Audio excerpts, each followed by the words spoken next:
Freelancing. Sounds like a dream, right? No more bosses, no more meetings about meetings, no more driving to work, coming back. You can work from home or anywhere else in the world. But the truth is, there are many terrifying things. Questions like, is it sustainable? How to find your first client? How to charge? How to manage your clients? And a lot of questions. These are the exact questions I faced 7 months ago when I left my full-time employment to do freelancing data consulting. Since then, I landed long-term clients and short-term clients, and I've built a portfolio to sustain myself full-time freelancing. And let's be honest, I've made a lot of mistakes. I undercharged, I mismanaged, I undervalued the time that work will take, and so on and so on. But before we dive in, hi, my name is Jeremy, and in this channel I'll document all the lessons that I've learned during the freelancing period and entrepreneurial career. The first mistake is regarding charging. A few months ago, a client asked me to do a big project for him. He showed me the exact templates and everything that he needed me to replicate. Everything seems quite easy, right? There are many knowns and we know exactly what we need. But the truth is, in many projects there are unknown unknowns. Therefore, it's very hard to quantify a project and know exactly what needed to be done. The client often says that he wants one thing, but then the team says they want another thing. And you find yourself in the middle of two people allegedly in the same company that you have to bridge them and make them see things the same way. Also, it happens that clients ask you to do one thing and then later on he asks you to do the exact opposite of what he asked you. So I thought I was being smarter by adding a revision limit in that contract. Seems simple, right? Doesn't mean like everything's limited, everything's structured, what could go wrong? But what happened is that the sessions weren't as structured as we thought. Things took a long time, there were problems in the project. While the manager thought that the original project that we need to duplicate was actually working perfect, we discovered later on that there were many bugs in the system that needed to be fixed or even changed. Going on to 2 weeks project, we went on 2 months. During those 2 months, we're not billable. Therefore, my best advice would be to do an hourly charge-based project. This means that every change that the client wants, everything that he needs or wants to change or add, it's on his account. You just tell him how many hours it's going to take without promising, and then you deliver and it takes the time. With this method, you won't lose any money, you won't lose any time or even potential projects that you could have taken in the meantime, but you got stuck during the first project that you promised to do. The second mistake is billing late.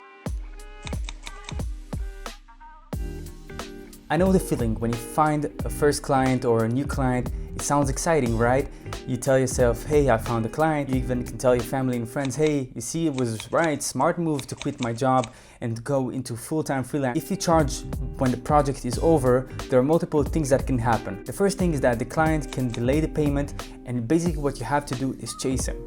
The other thing is that the client will request many documents asking for your accountants to approve many stuff, that your company is legitimate, and many other stuff. Some of those documents take a lot of time, like 1 month or even more to obtain, and therefore it will delay your payment even more. So what I suggest to do regarding payment is to make sections in the contract allowing you to charge from the beginning a hefty amount of the project, maybe 50% or 30% of the project value, and actually charge it and don't wait for the last minute.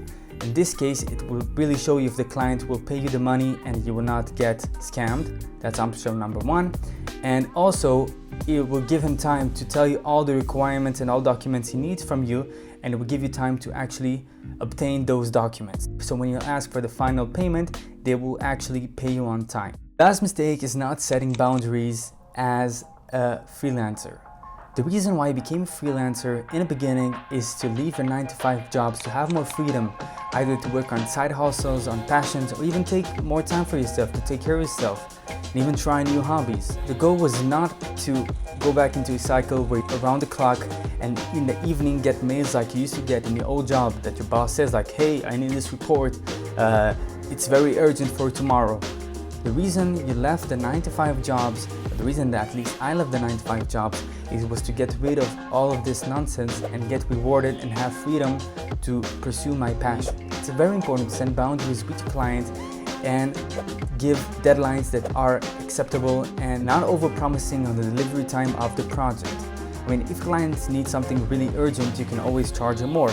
But what I'm saying is that if you see it doesn't fit your schedule because you have other projects going on, or because it's the weekend and you don't want to work on the weekend, it's important to not say that you will actually do it and end up by suffocating yourself by overworking. So you can do whatever you need and focus on wherever you want. So guys, these are some of the mistakes that I made, and if you like this channel, please comment, like, subscribe, and follow the journey, because we're gonna talk about a lot of stuff that's happening, and those are things that I wish I knew before when I started freelancing, and I'm sharing it all with you for free. So please join the channel. Bye guys.